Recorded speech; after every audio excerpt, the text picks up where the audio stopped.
ভালোবাসার মানুষকে শুধু ভালোবাসলেই হয় না, কিছু কিছু সময় তার প্রতি ভালোবাসা দেখাতে হয়। সেরকমই আজকের গল্প সুমিত আর মিলির। তুই সম্পর্ক ভেঙে দিবি? একেবারে ঠিক করে ফেলেছিস? খানিকটা বিস্মিত গলাতেই প্রশ্ন করলো সুমিত।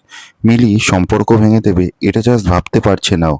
যে মিলি দিনে 20 বার ফোন করে ওকে, ওর জন্য চূড়ান্ত পজিটিভ, সে কিনা সম্পর্ক ভেঙে দেবে? ঠিক করে খেয়েছিস তো? ঠিক মতো অফিসে পৌঁছেছিস তো? বাড়ি ফিরতে তোর কোনো অসুবিধা হয়নি তো? এই প্রশ্নগুলো যার জীবনের ধ্যান জ্ঞান, সে কিনা ব্রেকআপ করবে? সুমিতের সামান্য জ্বর হলে অস্থির হয়ে যায় মিলি। বাড়িতে চলে আসে, নড়তেই চায় না যতক্ষণ অবধি না সুমিত ঠিক হয়। সেই মিলি এ কথা বলছে? হ্যাঁ সুমিত, এই সম্পর্কটা সত্যিই মিনিংলেস।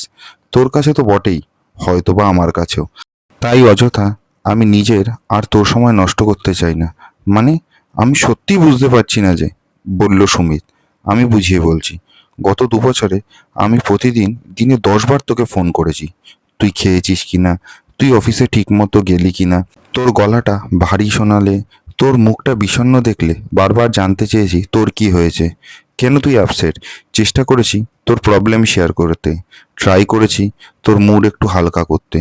তোর কোনো শরীর খারাপ দেখলে টেনশন করেছি পাগলের মতো। হয়তো অনেক ক্ষেত্রেই সেটা বাড়াবাড়ি ছিল, কিন্তু তবু যা করেছি সেটা ভালোবেসেই করেছি, বিশ্বাস কর। কিন্তু তুই কোনোদিন তো তোর মধ্যে আমায় নিয়ে উদ্বেগের ছিটেফোঁটাও দেখেনি। আমার ভালোবাসা বা এই কনসার্ন তোকে বিরক্ত করেছে বরং। তুই বারবার রুক্ষ হয়েছিস আমার প্রতি, বলেছিস ন্যাকামি বন্ধ কর, ভালো লাগছে না। কখনো বলেছিস, এই তুই এত চিপকু কেন রে, নিজের কাজ নেই? আমি তো রুক্ষ ব্যবহারে কষ্ট পেলেও কখনো ঝগড়া করিনি, শুধু অপেক্ষা করে গেছি। ভেবেছি তুই নিশ্চয়ই কোনোদিন আমার ফিলিংসটা ঠিক বুঝবি।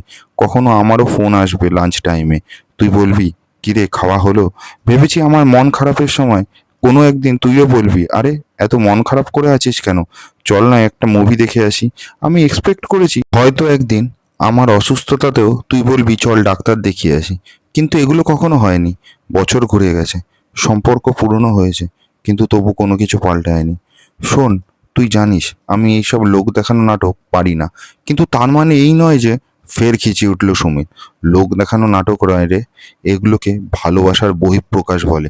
ভালোবাসা থাকলে এগুলো নিজে থেকেই আসে, আলাদা করে ভেবেচিন্তে করতে হয় না। হয়তো তুই আমায় সেইভাবে কোনোদিন ভালোবেসেই উঠতে পারিসনি, তাই এমন কিছু ঘটেনি। যদি সত্যিই কোনোদিন কারোর প্রেমে পড়িস, দেখবি এগুলো স্পন্টেনিয়াসলি ঘটবে। তখন এগুলোকে লোক দেখানো নাটক মনে হবে না। কিন্তু আমি হয়তো তোর জীবনের সেই মানুষটা নই। শোন, ভনিতা ছাড়, সব বুঝিস। বল না অন্য কাউকে পেয়ে গেছিস, তাই এসব উদ্ভট কথা বলে সব পাট চুকিয়ে দিতে চাইছিস? ফের খেঁচিয়ে উঠে বলল সুমিত। বিশ্বাস কর, কাউকে পাইনি। জানি না কোনোদিন আর কাউকে ভালোবাসতেও পারবো কিনা, কিন্তু নিজেকে আর ঠকাতে পারছি না। তোর জীবনে আমার কোনো প্রায়োরিটিই নেই জেনে জোর করে আর পড়ে থাকতে পারছি না। আর আমি বলছি না যে তুই খারাপ, কিন্তু তুই আমার জন্য সঠিক মানুষ নস। এটা বোঝার পরেও কি করে ক্রমাগত নিজেকে ঠকাই বলতো? দৃঢ় কণ্ঠে জবাব দিল মিলি। রাগে গা জ্বলে যাচ্ছে সুমিতের। আর কথা বাড়ালো না ও। মিলি 2 সেকেন্ড দাঁড়িয়ে রইল মাথা নিচু করে, তারপর চলে গেল ধীর পায়ে। সুমিত দেখলো আবছা হতে হতে একসময় মিলিয়ে গেল মিলি। দেখতে দেখতে প্রায় 1 মাস হয়ে গেল ব্রেকআপের। আর কেউ লাঞ্চ আওয়ারে ফোন করে না সুমিতকে। অফিস থেকে ফেরার পর জিজ্ঞাসা করে না ঠিক মতো ফিরেছে তো। প্রথম প্রথম খুব রাগ হতো সুমিতের, কিন্তু ইদানিং বুকের কাজটা ভার লাগে, কষ্ট হয়। 3-4 দিন আগে নিজে থেকেই তাই মিলিকে ফোন করেছিল ও, যদি সব মিটিয়ে নেওয়া যায়। কিন্তু মিলি ফোন নম্বর বদলে ফেলেছে। যে বিউটি সেলুনে কাজ করতো সেখানেও খবর নিয়েছে সুমিত। মিলি নাকি ওই কাজটা ছেড়ে দিয়েছে, কোথাও নতুন জব নিয়েছে একটা, কেউ জানে না তারা। আজ ওর লেডিস পিজিতে এসেছিল সুমিত, এটাই শেষ ভরসা ছিল। না, এই ঠিকানাটাও বদলে ফেলেছে মেয়েটা।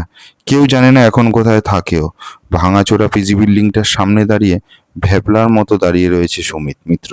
সত্যি হারিয়ে গেল তার চিপকু গার্লফ্রেন্ডটা। ওকে তো কোনোদিনই গুরুত্ব দেয়নি সুমিত, বরঞ্চ শেষের দিকে বেশ অসহ্যই লাগতো। মনে হতো ও ম্যাচিওর নয়, স্পেস দিতে জানে না। আজকাল কেন এত বেশি মনে পড়ে ওর কথা? কেন এত মিস করে ওকে সুমিত? কেন মিস করে ওর ফোনগুলো, ওর ওই টেনশনটা? কেন মনে হচ্ছে অমন চিপকু গার্লফ্রেন্ড আসলে একটা অ্যাসেট? সবাই চাইলেও এমন কাউকে পায় না। আজকাল তো সবাই নিজেকে নিয়েই বিজি, অন্যকে নিয়ে ভাবার কোনো সময় নেই কারুর কাছে। একটা মূল্যবান সম্পদ পেয়েও নিজের বোকামির জন্য হারিয়ে ফেললো সুমিত। ইস, কি বোকা ও! চোখ দুটো জলে ভরে উঠল আচমকায়। ঈশ্বর অবিশ্বাসী বিজ্ঞানের ছাত্র সুমিত মিত্র হঠাৎ বলে উঠল অস্ফুটে, নিজের মনেই কয়েকটা শব্দ, আমার চিপকুটাকে ফিরিয়ে দাও, প্লিজ ফিরিয়ে দাও ঈশ্বর। তাই শুধু ভালোবাসলেই হবে না, যাকে ভালোবাসেন তার প্রতি ভালোবাসাটা, তার প্রতি কেয়ারটাও আপনাকে দেখাতে হবে তার প্রতি। গল্পের লেখিকা পল্লবী সেনগুপ্ত। গল্পটা যদি ভালো লেগে থাকে তাহলে অবশ্যই একটা লাইক করে দেবেন, আর চ্যানেলটা সাবস্ক্রাইব করে দেবেন, আর ফেসবুকে শুনলে ফলো করে দেবেন পেজটি।